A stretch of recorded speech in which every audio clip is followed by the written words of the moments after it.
The photograph arrived at the Virginia Museum of History in a cedar box wrapped in silk that had turned yellow with age. Dr. Sarah Chen, the museum's lead curator for Civil War collections, carefully lifted it from its protective case. The daguerreotype was amazingly well preserved, its silver surface still catching the light after more than 150 years. 5 people looked back at her from the year 1860, a wealthy white family, clearly rich judging by their clothing and the elegant studio setting. The father sat in the center, a stern-looking man in his 50s with a thick beard and dark suit. His wife stood beside him with one hand resting on his shoulder, dressed in an elaborate gown made of silk and lace. 3 young men, likely their sons, completed the portrait, 2 standing behind their parents, and 1 seated beside the father. Sarah had studied thousands of antebellum photographs. This one followed all the normal traditions, formal poses, serious faces, and carefully arranged positi, ons showing family order and respectability. Written on the back in faded ink were the words, "The Harrison Family, Richmond, Virginia, March 1860.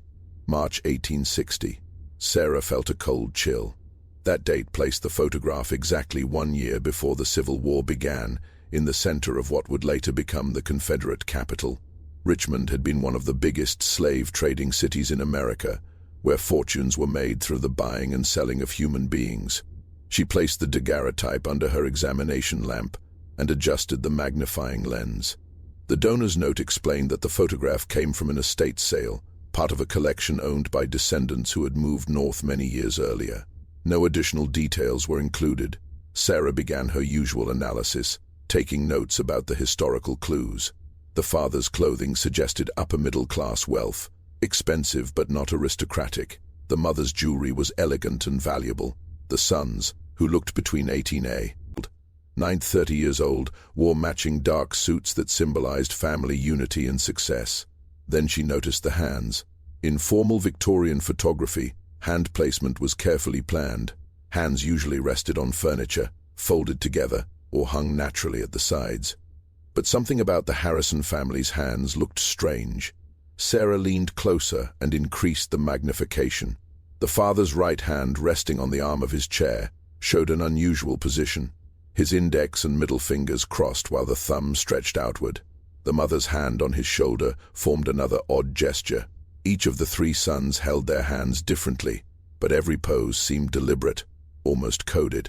Sarah's pulse quickened. She had seen these gestures before, not in photographs, but in historical documents describing secret communication systems used by abolitionists and the Underground Railroad. She quickly grabbed her phone and opened her research files, scrolling through images F-coded abolitionist signals and Underground Railroad signs. Her hands shook as she compared the photograph to her reference materials. The father's crossed fingers matched a known abolitionist sign meaning safe passage. The mother's gesture, thumb and pinky extended while the other fingers curled, signaled shelter available. Each son's hand matched different Underground Railroad codes she had seen in historical records. But this made no sense. Richmond, Virginia in 1860 was slave territory, a city where supporting abolition could get a person imprisoned or killed. Why would a wealthy white family living in the Confederate capital pose for a portrait displaying Underground Railroad signals? Sarah checked the donor records again. The estate sale had taken place in Philadelphia. The photograph had been found in the attic of a home owned by Harrison descendants. She found a phone number and called immediately. An elderly woman answered softly. "Hello? Mrs. Patterson?" "Sarah Chen from the Virginia Museum of History. I'm calling about the photographs your family donated, especially the Harrison family portrait from 1860. "Oh yes," Mrs. Patterson replied. "My great-great-grandfather's family. I'm afraid I don't know very much about them. They left Virginia during the war and never returned." "Do you know why they left?" Sarah asked. There was a long pause. Family stories said they weren't welcome in Richmond anymore. Something about their sympathies being unpopular, but nobody ever explained further. "My grandmother always said there were things about the family better left buried." Sarah felt excitement rush through her. "Mrs. Patterson, did anyone in your family ever mention Underground Railroad activities?" Silence filled the line again. Finally, Mrs. Patterson spoke in a whisper. "How did you know?" "The photograph," Sarah answered. "Their hands. Every person in the portrait is using coded abolitionist signals. This wasn't just a family picture. It was a message. Mrs. Patterson inhaled sharply. My grandmother once told me, when she was very old and confused, that our ancestors had been conductors. I thought she meant railroad workers, but she said they conducted souls to freedom and paid for it with everything they had. I never understood what she meant. Sarah explained the signals and their meanings. As she spoke, she could hear Mrs. Patterson quietly crying. All these years, the elderly woman whispered, I believed my family were Confederate supporters. I carried shame about my Virginia roots my entire life. And now you're telling me they may have been heroes. If the evidence is correct, yes, Sarah said carefully, but I need more proof. Are there any family letters, diaries, records, anything else? There's an old trunk in my basement, Mrs. Patterson said, full of papers nobody ever touched. My mother always said they were too fragile and dangerous to look through. They could contain everything. Sarah replied, would you let me examine them? 2 days later, Sarah stood in Mrs. Patterson's basement in a quiet Philadelphia suburb. In front of her sat a leather trunk, unopened for decades. I haven't looked inside since childhood, Mrs. Patterson admitted nervously. My mother once caught me trying to open it and became furious. She said some family secrets were too dangerous to uncover. Sarah carefully lifted the lid. Inside were bundles of letters tied with ribbons, journals, ledgers, and stacks of fragile documents wrapped in oilcloth. She opened the first letter. It was dated April 1859 and written in beautiful handwriting. My dearest brother, Sarah read aloud, I write to inform you that our mutual friend's merchandise arrived safely. 23 pieces in total, all in acceptable condition despite the difficult journey. They have been temporarily housed and will continue north as arranged. Mrs. Patterson frowned. Merchandise? It's code, Sarah explained. Underground Railroad operators used business language to hide their meaning. Merchandise meant escaped slaves. Housed meant hidden in safe houses. This letter describes 23 escaped slaves being moved through Richmond. Mrs. Patterson stared in shock. But Richmond was deep in slave territory. Exactly, Sarah said. That made it the perfect hiding place. Nobody would suspect a respected merchant family in Richmond of running an underground railroad station. Sarah continued reading through the letters. They described rescue missions, hidden rooms, safe houses, and communications with abolitionists in northern states. One letter from October 1859 stood out. Father grows increasingly worried about discovery. Neighbors question why our warehouse receives shipments late at night. Thomas suggested reducing operations, but Mother insists we cannot abandon our principles simply because danger grows. She says every soul we save is worth whatever consequences we face. Sarah oak up. Thomas, was he one of the sons? Yes, Mrs. Patterson said quietly. Thomas Harrison was my great-great-grandfather. Sarah opened a leather journal next. The first entry was dated January 1858 and written by the father, Robert Harrison. I have decided to keep this record, though discovery could destroy my family. But history must know what we attempted. My wife Catherine, our 3 sons, and I have committed ourselves to a cause that makes us traitors to our neighbors and criminals. Under the law, we will use our textile business to transport escaped slaves through Richmond and north to freedom. Sarah spent hours reading. Robert Harrison owned a textile import business near Richmond's docks. His warehouses and wagons gave the family perfect cover. Escaped slaves were hidden behind false walls inside the warehouse, then secretly transported north inside fabric shipments.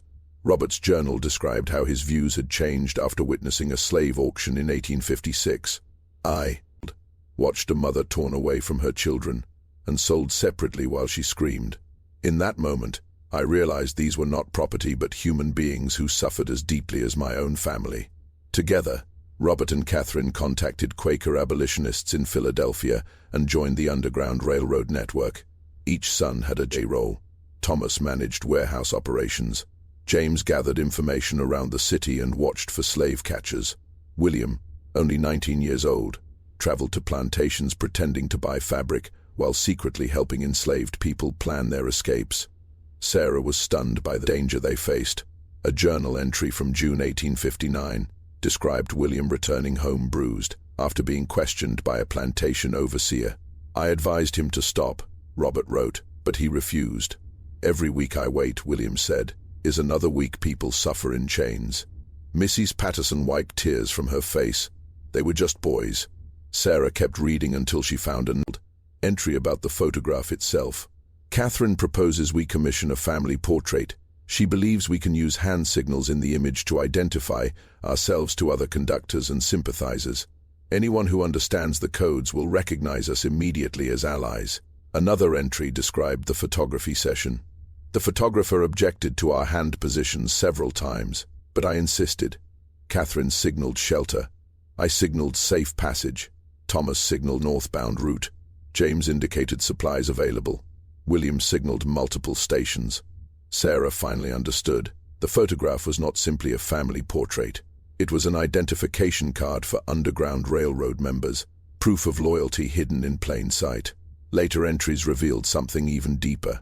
If we are discovered, when we are discovered, this photograph will be our legacy. Future generations should know not all white Southerners accepted slavery. We chose principles over safety. Mrs. Patters whispered. He knew they would eventually be caught. Sarah nodded sadly. The journal ended suddenly in December 1860, shortly after South Carolina seceded from the Union. War is coming, Robert wrote. Our work becomes more dangerous each day. Yet how can we stop when people need freedom most? After that, the journal went blank. Searching through the trunk, Sarah found more letters. One from March 1861 described Virginia joining the Confederacy. Neighbors have become openly hostile. Someone painted traitor on our warehouse wall. Another letter from July 1861 was stained with tears. They know. Men searched the warehouse yesterday while 3 people hid behind the false wall. They found nothing but promise to return. Then came the devastating letter from August 1861, written by Thomas. Father has been arrested for aiding escaped slaves. Mother was arrested trying to intervene. James, William, and I escaped north tonight with the final group we were sheltering. 7 teen souls total. We can never return to Richmond. Sarah found the official conviction papers. Robert and Catherine Harrison had been convicted of treason against the Confederacy. Robert received 15 years of hard labor. Catherine received 10. Another letter, written by Catherine from prison, nearly broke Sarah's heart. Do not grieve for us. Every person we helped to freedom was worth the cost. Keep the photograph. Show it to your children and grandchildren. Tell them ordinary people can resist extraordinary evil. Sarah later searched Confederate prison archives. Robert Harrison died in prison in 1863 from pneumonia and starvation. Catherine survived until the Confederacy collapsed in 1865, but her health was permanently ruined. She died in Philadelphia in 1866. Her obituary called her a heroine of the Underground Railroad and credited the Harrison family with helping approximately 200 enslaved people escape to freedom. 200 lives. Sarah sat silently, overwhelmed. She later found letters from the Harrison sons after the war. Thomas became a textile merchant in Philadelphia. James became a teacher for formerly enslaved people. William became a public speaker, traveling across the North telling audiences about his family's secret work. One speech from 1882 said, "People ask if my parents' sacrifice was worth it. I tell them to ask the 200 people who lived free because my family risked everything. Ask their children and grandchildren. Yes, it was worth it. 1,000 times over." William also kept a ledger trying to trace every person his family had helped. Some entries were short. Martha, transported July 1859, believed to have reached Canada. Others were detailed. Samuel and Rose with 3 children. Samuel became a carpenter in Philadelphia, family thriving. At the end, William wrote, "This is my parents' legacy, not their suffering but the lives they saved." Sarah spent months preparing a museum exhibition CE, entered around the 1860 photograph. The gallery displayed Robert's journal, Catherine's prison letter, William's speeches, and the coded portrait itself. The exhibition opening brought together Harrison descendants and descendants of the people they had rescued. Mrs. Patterson met Marcus Johnson, whose ancestor Samuel had escaped through the Harrison network in December 1860. "Your family saved mine," Marcus said with tears in his eyes. "Because of them, I exist." Mrs. Patterson cried openly, "My whole life I never knew." Sarah watched families embrace, Strangers connected forever through acts of courage made generations earlier. During her opening speech, Sarah said, "This photograph was a secret message. It signaled shelter, safety, and freedom. But more importantly, it proved that ordinary people can resist injustice even in the darkest times." The exhibition became the most visited in museum history.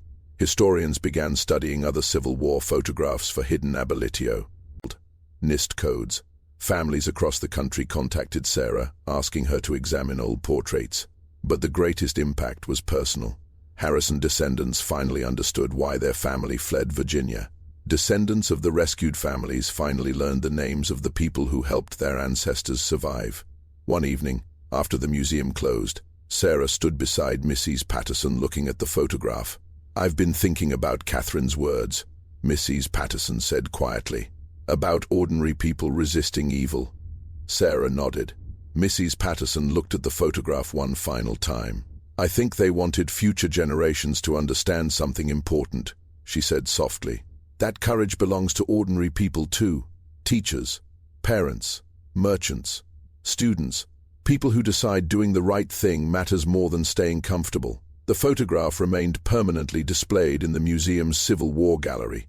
Visitors now saw more than 5 serious faces in an old portrait. They saw a family who risked everything to save strangers.